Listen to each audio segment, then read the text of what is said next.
Okay, today we continue in the study of the book of Romans, and last week was our first class in this particular book. And so we spent the entire period of time talking about introductory materials. Today I want to pick up in the introductory things because we didn't get through with everything that I think we need to see about the book of Romans, and so we'll get into that and then get into the book itself. I want to call your attention again to this fact that Rome was at one time a republic. And the reason I'm going through this and talking about it right here and just bringing this point out is to let you know that the church at Rome, our brothers and sisters there, had a background, a national background, just like we have a national background.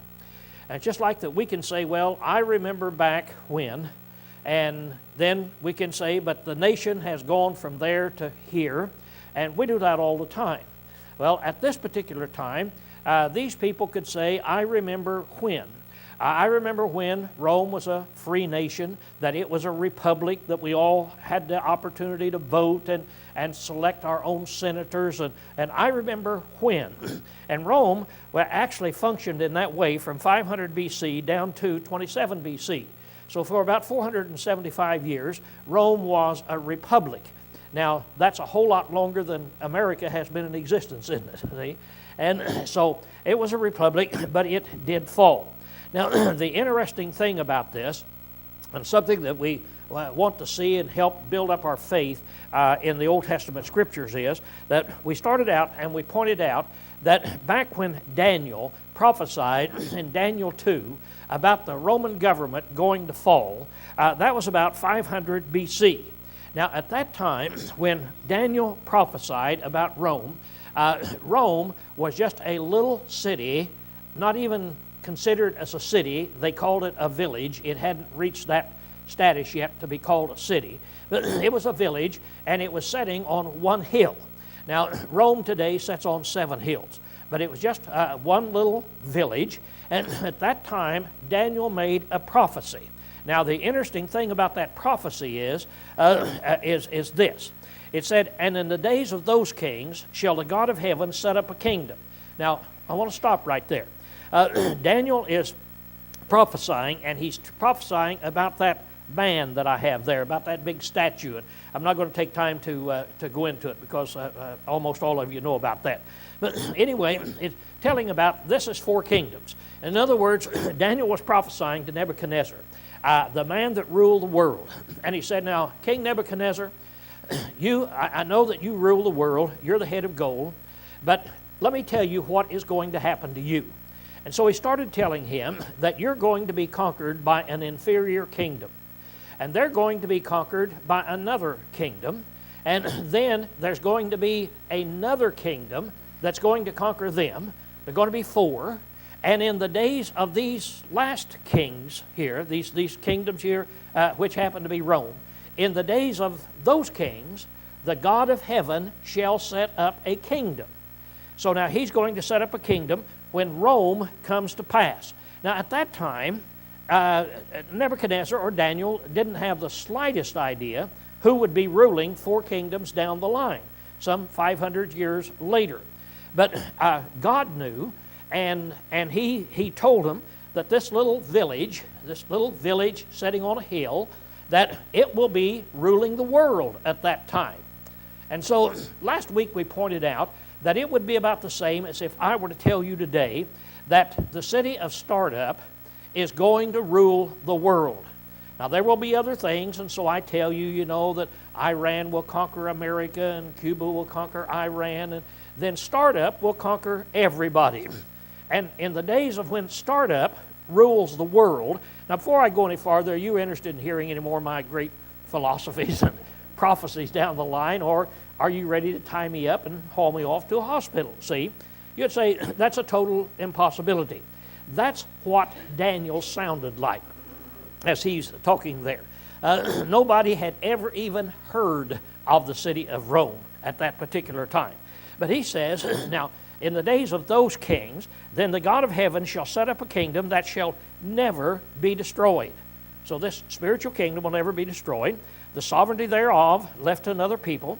But here's the interesting thing, it shall break in pieces and consume all these kingdoms, and it shall stand forever. So this kingdom, the spiritual kingdom of God, it's going to bring an end to all of these kingdoms. And the picture that he gets there, again, that we won't be going into, is he said, I want you to get a picture here of this great statue. And up here on the hill, there is a little rock. And this little rock is cut out of the mountainside. And this little rock is being cut out without any hands. There's no hands, but it's being cut out. And then it rolls down this hill, and it comes down, and it hits this big statue in the feet, and it just shatters it. It just shatters it, and it destroys it. There's nothing but dust, and it just blown away. And that little rock is going to do it. And so then he goes ahead to describe that little rock is the kingdom of God. And the kingdom of God is going to come on the scene, be 500 years from now, and it will see that all of these things are destroyed. Well, as we look at this, making such a fantastic place like that, the Medo-Persians, as you look at history, they did conquer Babylon. And then the Grecians, Alexander the Great came along, he conquered them. And then Rome came along, and Rome conquered the Grecian kingdoms. So now there's your 4 kingdoms that you have there. And as you look at them, you can see what is happening to Rome at all this time. Rome, back when Daniel made the prophecy, 500 years, was just a little village. Then, 100 years later, Rome had expanded out, so it built a wall around the 7 hills. So it's still just at this time it'd be called a city. And then 200 BC, it expanded out, and it conquered the Etruscans, who were rulers around it. And then in Augustus in 27 BC came along, and he then set up his empire, his dictatorship of the Roman government. So Rome started ruling then 27 years before Christ was born. So you can see how close it was, how close Daniel's prophecy came. It always impresses me that he had in there a period of about 400 years, but just a few years after Rome started ruling the world, then God sets up his kingdom at that particular time. Christ comes, and then 33 years later, why, he dies on the cross. And when he died on the cross, the kingdom came into existence. It was established, and just exactly like Daniel said that it would. And so there then, you kind of have a little overview of Rome. So Rome is ruling then at this time, 33 years after Christ came, after he was born then in there. And in AD 33, why, that kingdom was established at that time. Now, as you look at the Roman government, and knowing that God said it will be destroyed. Last week we pointed this out, and I'll point it out again. There's some questions asked about it.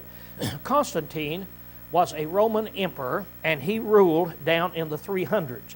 As you can see, in 312, he was worshiping the sun god, and he thought that he saw a great vision of this great thing. And he said, on the eve of this battle, right before he's getting ready to go into battle, Constantine is reported to have dreamed that Christ appeared to him and told him to inscribe the first 2 letters of his name, Christ, the CH, on the shield of his troops. The next day, he is said to have seen a cross superimposed on the sun, and the words, in this sign, you will be the victor. So here we have a Roman emperor, a sun worshiper in 312, and he sees this vision, and he's going to put the name of the first 2 letters of Christ on the shields. And then the next day, why, he sees this, and he sees the sun.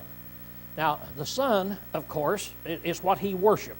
The sun, he considered, Roman did, that this was the highest of all the high gods that there was. So here he sees this vision of this sun, and then he sees superimposed upon it a cross. And then it says, in this sign, you will be the victor. Now, you can debate this all you want to, whether whether he actually saw this, whether it was a sign that God gave, whether it was in his mind, why and wherefore. Nobody knows anything about this. They just know that this is what Constantine said, that he saw this. So he then has this, goes forth in the name of Christ, and he was a victor, and so he converted to Christianity. So now you have a Roman emperor converted to Christianity. And you say, well, the story really gets weird when you think about a Roman emperor converting to Christianity. Now, he not only converted to Christianity, but then he said, everybody else in my empire has to convert to Christianity. And so he then said, you're going to be baptized or you're going to suffer. And so he then caused a great religious turmoil at that time by forcing people then to become Christians. And then he took money out of the state treasury and he donated much of it to the church at that time. Now, you say, what would the church have been like at that time? Well, I'll let you tell me. Because in 100 A.D., the church was as you and I read it in the Bible. It wasn't until about 120 A.D. that you start reading anything about an apostasy taking place. And in 120 A.D. up to in the hundreds up to about 200, there you find that the church started changing the organization by elevating one elder over the eldership, and they would call him a bishop. And so they started doing this, and then they started finally appointing then one of these elders over 2 or more congregations. And so it started growing until finally in 606, so think about it, in 600, then this one elder at Rome declared himself to be the father of the church, the papa of the church, the pope of Rome. So as you take off then from 100 AD up to 600, you got about 500 years, that the church has been going into apostasy. Now, in the year 300, right in the middle of that, while the church is in this apostasy, is when this thing takes place. And so you say, well, was the church faithful or was it not faithful? And I don't know, I wasn't there. It would be what we would call an apostate church, but how apostate? In other words, it takes time for it to go from one point to the other. And so, of course, the church that they had there then, they liked that money. And so what you had then was the government starting to relinquish its authority to the church. And the church starting to take over to where its bishop would be the one that in control. And it's kind of like the Ayatollah in Iran, that they have a president, but the Ayatollah is back there and he tells him what to do. And so here all of a sudden the government is just getting ready to crumble. And it's getting ready to crumble because of this religious activity, them getting involved in there. And how did Daniel know all of that 500 years before? How did he call it so closely? See? Well, God was telling him what was going to happen in all of this. Now, in addition to that, in the city of where these people lived, Rome, remember, this is not a history class, but it is a class kind of introducing us to Rome and the church in Rome. And so Gibbons wrote this history, and he pointed out these things. He said Rome was in decline. Rome started declining.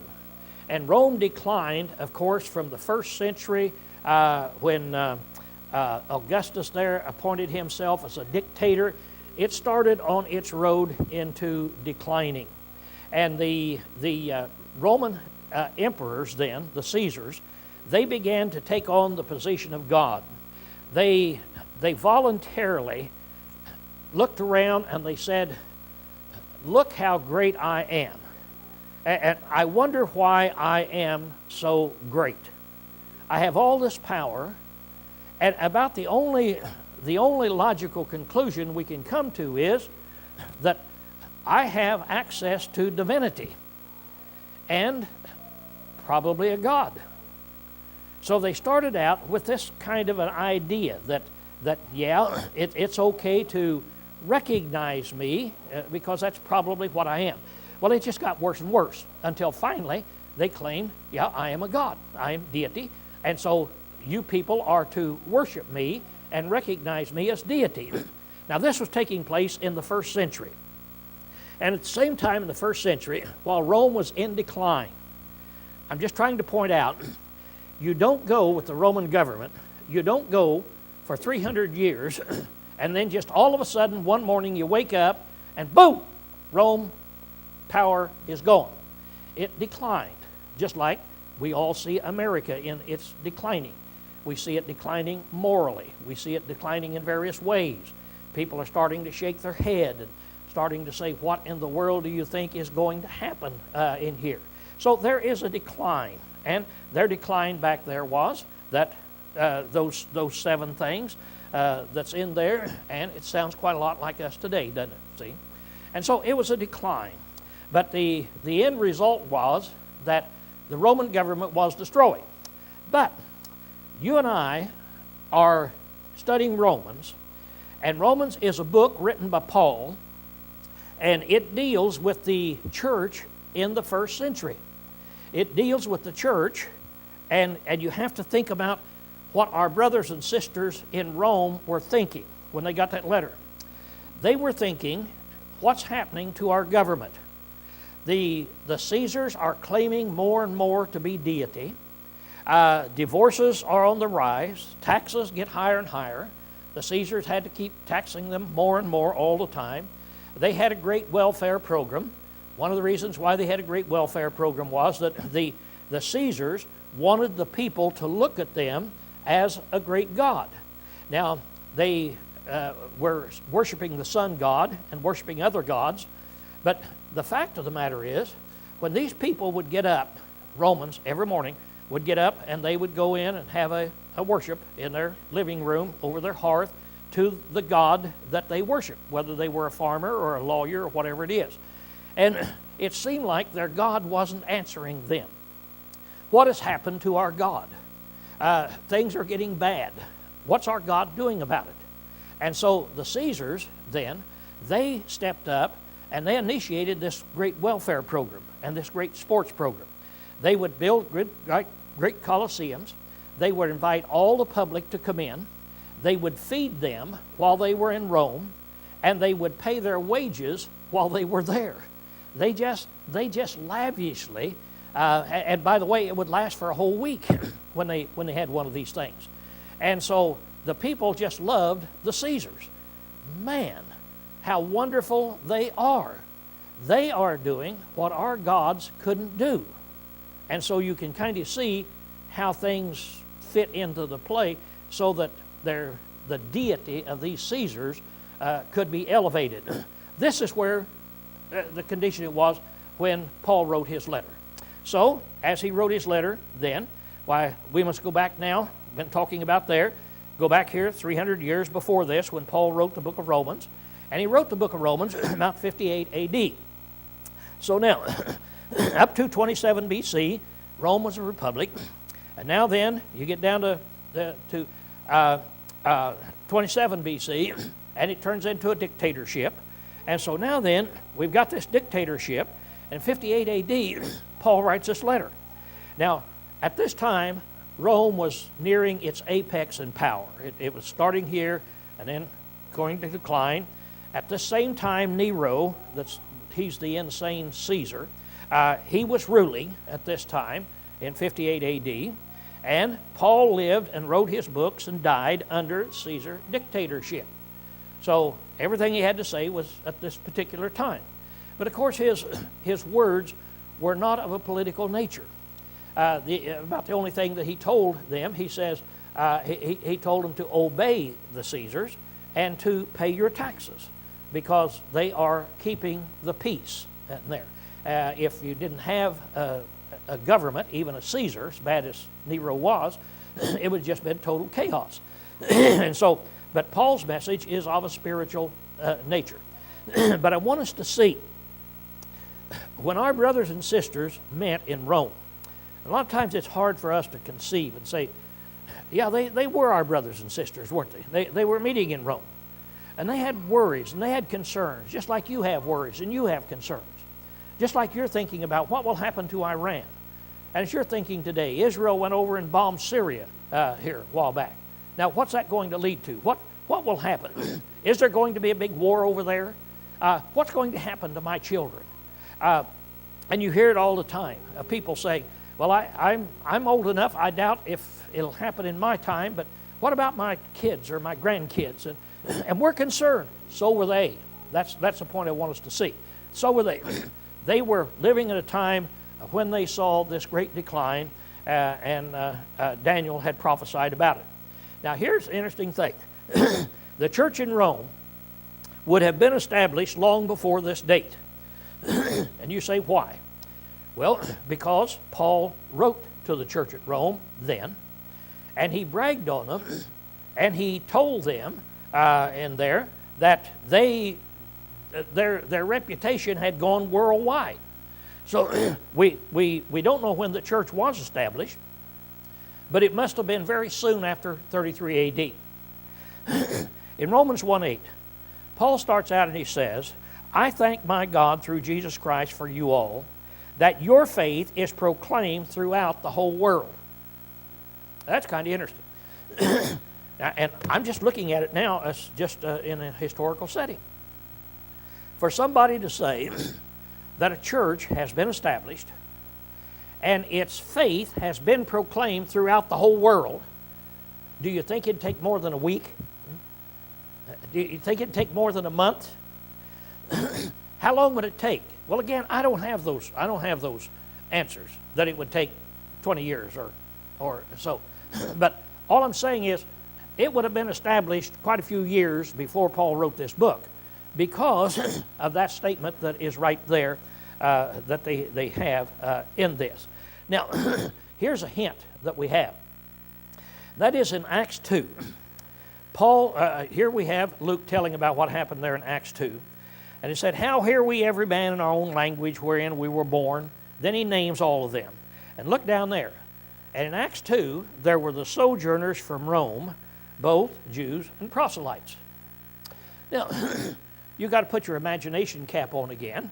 It's not anything we can preach as gospel.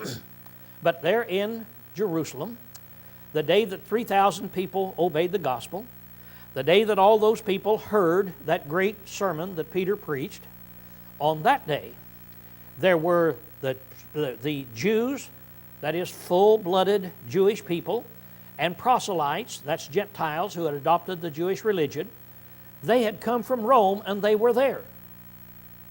Now, what's the chances of one or two of them being converted while they were down at Rome, or down at Jerusalem? And what do you suppose they would do after they had stayed there? You remember they stayed there, and it was about 4 years that everybody in Jerusalem stayed there, and there was one congregation in the whole world, and then they were scattered abroad. And so what do you suppose these people would do from Rome who had been converted, and they had spent 4 years studying with the apostles? When they went back to Rome, I expect that they did some preaching. And so all I'm getting at is just to show you there is ample evidence to show us how and when the church could have been established. But the fact is, we don't know when it was, and we don't know how it was. But these are things that we do know for certain here. So we see then that the church had its beginning, and it would have been there for probably 15, maybe 20 years after before Paul wrote the letters. Now, the letter to Rome, we want to look at it. Where did he write it? And why did he write it? When did he write it? And what is the subject matter? In other words, as you start on the book of Romans. Okay, where did he write it? Now, this is pretty easy for us to pin down and see that he wrote it in the city of Corinth. So let's look at this. Paul takes off on his third journey, and he goes up where that black line is taking you around there, and he comes down to the city of Corinth. Well, he gets down to that city of Corinth, he spends some time there, obviously, getting ready and getting a collection of money and so forth, and he's getting ready to go back and take it back to Jerusalem there. Now, when he wrote the book of Rome, now here's about the only way that you can pin these things out.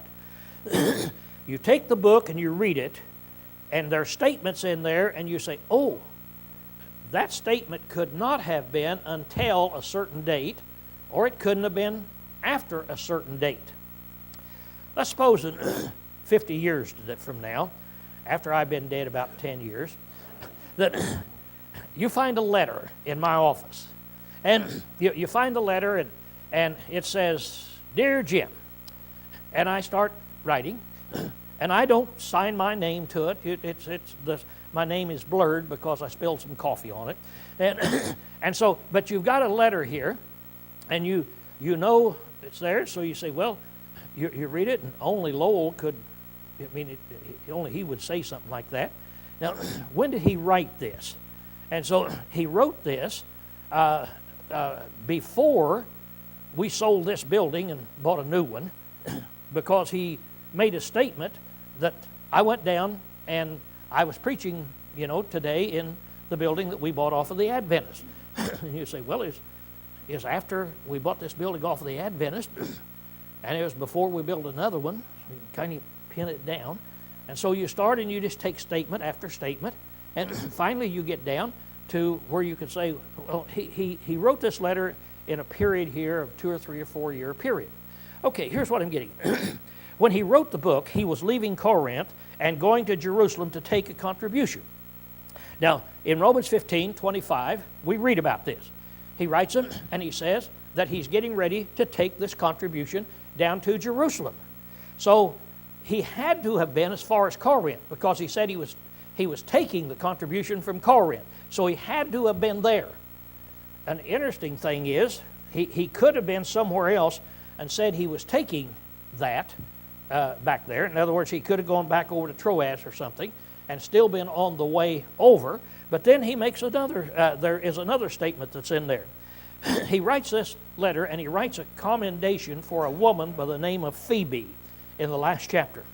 And Phoebe is going to carry the letter that obviously that he's writing, because he's writing this letter for her, and she's from Cenchrea, and he says she's from Cenchrea.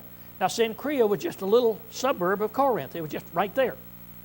So he wouldn't have been over in Troas. He didn't have email to send it over. He had to write the letter and give it to her. She took it over. And so you'd say, well, he had to have been in Corinth. Doesn't look like he could have been very far from Corinth when he did this. And then he makes a statement that he was staying with a man by the name of Gaius. And Gaius lived in Corinth. So, and when he writes Rome, he said he was staying there. And in 1 Corinthians 1:14, there we find that Gaius also lived at Rome. Now he mentions Erastus that's there. And then later on in 2 Timothy in the book of Acts, Erastus, it identifies him as the treasurer of the city of Corinth. So you start putting these things together and you say, well, it's very obvious where Paul was when he wrote the letter. He obviously had to be in Corinth. So from Corinth, he sent this letter on up to Rome. And you would find, if you want the verse, would be in Acts 20 and verse 3. If you follow his journeys along, well, that's where he would have had to have been then when he wrote that particular letter. Now, the character of the letter of Romans. When you turn there, what are you going to find? This is one of the Greek scholars that writes. He's not a member of the church or anything, but he writes it. He said, we must approach a study of Rome with caution. Peter wrote of Paul writing and the difficulty in understanding some things that he said. And he may well have had this epistle in mind, is what he says. He goes on, he says, this is one of the most difficult epistles that there is. It's doctrinally rich. It is very, very deep. It is something that a lot of times as he points out, every theological controversy. People will end up going to Romans, to try to prove their point in these things. And it's not just a shallow book written just to solve one little problem. Now, when you turn to 1st and 2nd Thessalonians, turn there, and there seems to be one thing on Paul's mind. And those are books very, very easy to understand because you put them in context, and they're very easy to understand. If you take the book of 1 Corinthians, he identifies, and he said, now I'm going to write to you about your problems. Problem number 1, problem number 2. And so he clarifies these things for us. But in Romans, he writes about the most profound ideas in all religious literature. He writes about the God of heaven, of what God did to prepare before the world ever began, to prepare to send His Son and the gospel down here. He tells us about God's part in this. He tells us that God even understood that He, God, had a responsibility that if God was going to forgive sinners down here, that God would have to pay the price. It wouldn't be fair for God to forgive sinners opposed to every law of justice. He deals with that. And He deals with it in very short section. And you've got to read it, and every word is just filled full of great, deep meaning as he deals with these things. You don't just read it and say, oh, I think I understand it. That's what he's getting at here, is that it is a very, very deep book, one of very great interest that's there. Now, why did he write to the Romans? Well, he wrote a letter of recommendation for Phoebe in Romans 16:3. Here is this wonderful woman that he commends so highly, and she's getting ready to move up to Rome, and she asked Paul if he would write her a letter of recommendation. He did. While he's writing her a letter of recommendation, he takes the opportunity to write the book of Romans. So he writes the book of Romans to the church in Rome, and at the very end of it, then he puts in her letter of recommendation. So that would be one purpose of him doing it. Now the other purpose would be to set the stage for his forthcoming visit. Now he had always wanted to go to Rome, and he was afraid, as you read it, I'm reading in between the lines now, you can see whether I'm right or not when we get into those statements. He's afraid that the church at Rome are feeling neglected, that he's getting ready to go into Rome, and he's an apostle to the Gentiles, and here it's been 20 years, and he's never been to Rome. He's been to all these other places, but this great apostle, has never been to Rome.